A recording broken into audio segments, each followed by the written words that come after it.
What's going on, everybody? Coming back at you today with another review, and we're going to be talking about the Lose Superduty Gx3 speed spool.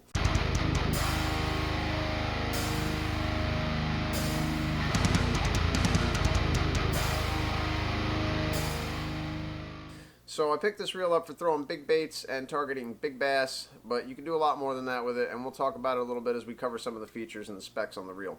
First, let's talk about the construction. Graphite, all graphite, frame and side plates, comes in at a fairly light 8.8 ounces, which is pretty good for a heavy duty reel that's made for targeting big fish. We're going to start from this way and kind of work our way across. You got this big oversized handle for getting your 6:5 to 1 gear ratio going with big oversized grips. I don't know if you can see that texture right there. There's a little bit of texture on those knobs. That's really appreciated by a guy like me who's got big hands. It definitely helps out to have a big grip. The same texture also is on that thumb bar right there. Nice little rubberized texture that gives you a little bit of extra grip when your reel or your hands get wet. Underneath that oversized handle, we've got an audible drag adjustment, which I really like, and an audible spool tensioner, which I also like. I feel like that gives me a little bit more control when I'm adjusting my reel. I feel a little bit more aware of how much I'm adjusting it. So on top of that audible drag adjustment, we've also got audible drag, which I also like because when a fish starts taking drag, if that thing starts peeling, I know it right away.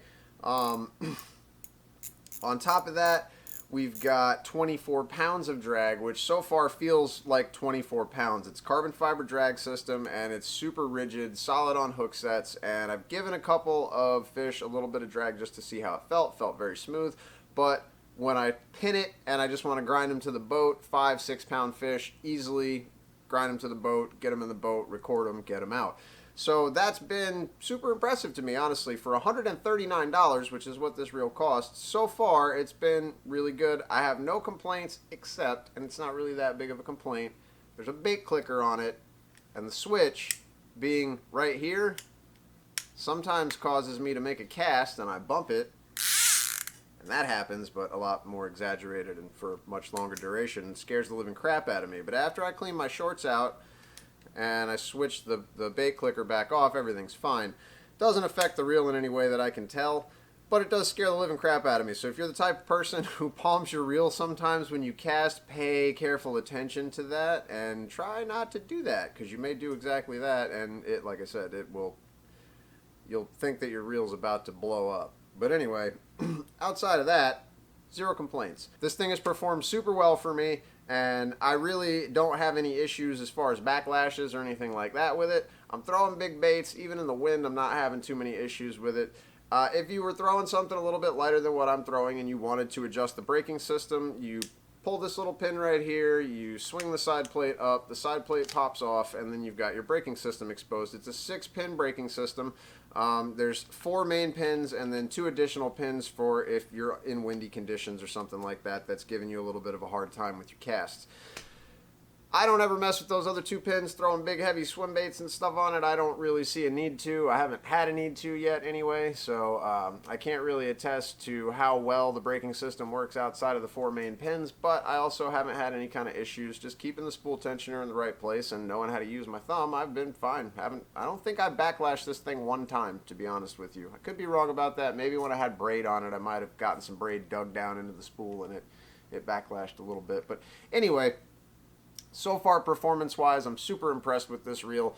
It's a little bit outside of the box as far as swim baits are concerned. I don't hear a lot of guys talking about using a Lose reel to throw big swim baits with.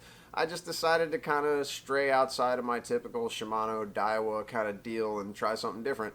Every once in a while, when I do that, I find a gem, and this has definitely been one of them. If you're looking for a big swim bait reel or maybe even something to target big saltwater fish with, because it's also saltwater capable, has built-in drain ports, so right out of the box, you got a braid-ready spool, saltwater capable, and you got that bait clicker. You could go out and do some serious damage doing some inshore fishing with this guy for sure if you were targeting, say, I don't know, big redfish or snook or something like that.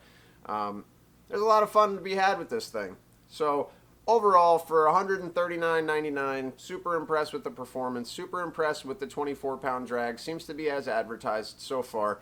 I like the oversized reel handle, the oversized grips, 6.5 to 1 gear ratio, taking up 31 inches of line per turn. It's been super effective for fishing my glide baits and stuff like that. I didn't really have too much of an issue adjusting to something like this coming from a big round reel with a shorter handle and a lower gear ratio. So overall, I've been very pleased with this reel, and if you're looking for something to target big trophy size fish with, be it catfish or, I don't know, gar or what, you know, any kind of saltwater fish, bass, anything that you're going to be specifically going after those giants, it's not really a bad shout to give this thing a look. So check it out. Lew's Superduty Gx3 speed spool, coming in at $139. Great reel for targeting big fish. If you found this review helpful and you like this type of review, please hit the like button below, subscribe to the channel, turn on the notifications so you know when I put out reviews like this. I try to go over a product as thoroughly as I can to get a feel for it before I bring it to you guys and show you what I think of it. So please hit the subscribe button and turn on the notifications so you know when I drop the next review. I appreciate you sticking with me this long. Thank you so much for watching. Peace.